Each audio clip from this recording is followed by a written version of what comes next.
morning, everyone.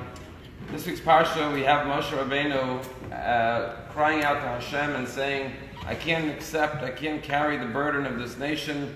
So much so that Moshe Rabbeinu actually utters the words, if this is my fate, that I have to lead this nation that keeps on complaining about the food and about the water and about the travels, Hargeni Naharod, please kill me and do not allow me to see this misery. That's the point of desperation that Moshe Rabbeinu is at.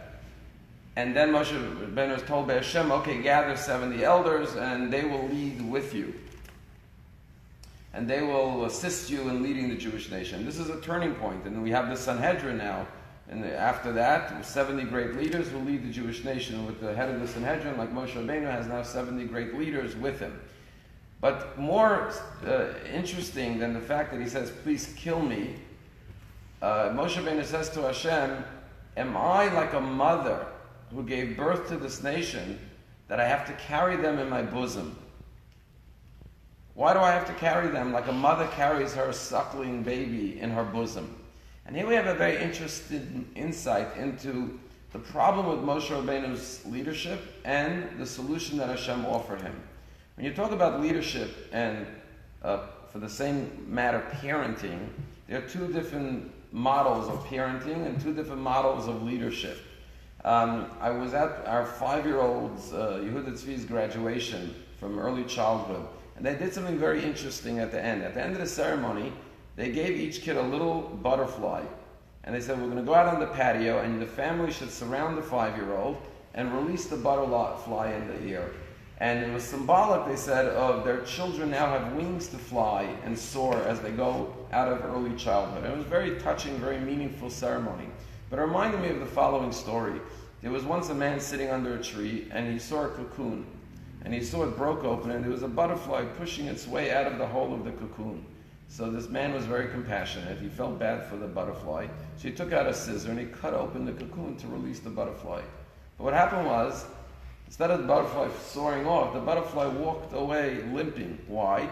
Because its wings weren't able to fly. Why? Because the way God made the butterfly is that as it pushes its way out of the cocoon, all the fluid goes from its body into the wings, and then the wings can fly. It has a very slim, slender body and nice, beautiful wings.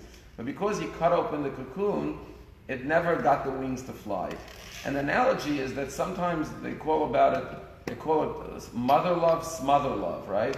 Sometimes a mother or a father could be like helicopter moms, where I'm always there to solve my child's every problem, every dilemma. I'm always ready to intervene on their behalf. And I don't give my child the wings to fly on their own, because I do everything for them. And when you do everything for your child, they don't learn to build confidence. They don't learn how to make mistakes and rectify their mistakes and learn from the mistakes, because you're always there to help them and intervene. And therefore, as much as a parent loves their child, they have to step back and let their children push their way out of the cocoon of life to learn how to soar. And if you look at Moshe Rabbeinu, you see a pattern. The first time Yisro comes to the desert, he says, Moshe, you can't answer everyone's questions on your own. You need delegation. You need other people. You can't just do it yourself. Don't be the type of leader who thinks they have to shoulder all the responsibility. Share the responsibility with others. Empower others to answer questions as well. Don't think you're the only one who can do it. And that's why when Moshe Rabbeinu goes up on Mount Sinai to heaven to get the Torah, he's one day late. Everyone panics. Why? Because they don't know how to function without them. Because they're so dependent on Moshe Rabbeinu. And therefore, in his analogy to God, he says, am I like a mother? He's still carrying them like a baby. And Hashem says, don't mother them so much. Don't carry them in your bosom like a little infant. They're not infants anymore. Let them walk on their own. Let them learn. Take 70 leaders and make them in charge. Delegate, empower others. Don't think you have to do it all yourself, because then people don't build their own confidence and their own skills and their own abilities. And therefore the message to Hashem, to Moshe, is the same message to every parent and to every leader.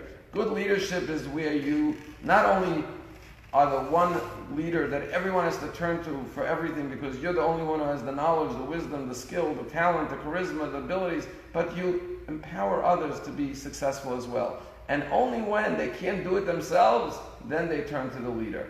I'm reminded of the story of a kid who was in the backyard trying to pick up a heavy, heavy boulder, heavy stone. And he's turning red, he can't do it. And his father says, are you using all your strength? And the kid says, yeah, I'm using all my strength. The father says, no, you're not using all your strength. He says, I am. He says, no, you're not using all your strength. He says, why not? He says, because you didn't ask me to help you. In other words, there comes a point where part of my strength is that I turn to Hashem to help me. Or I turn to my father, I turn to my mother, I turn to my leaders.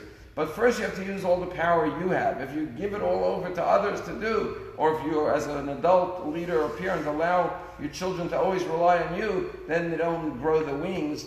And therefore Hashem says, Moshe, stop carrying them like a mother. Stop babying them, as they say. Allow them to become adult children.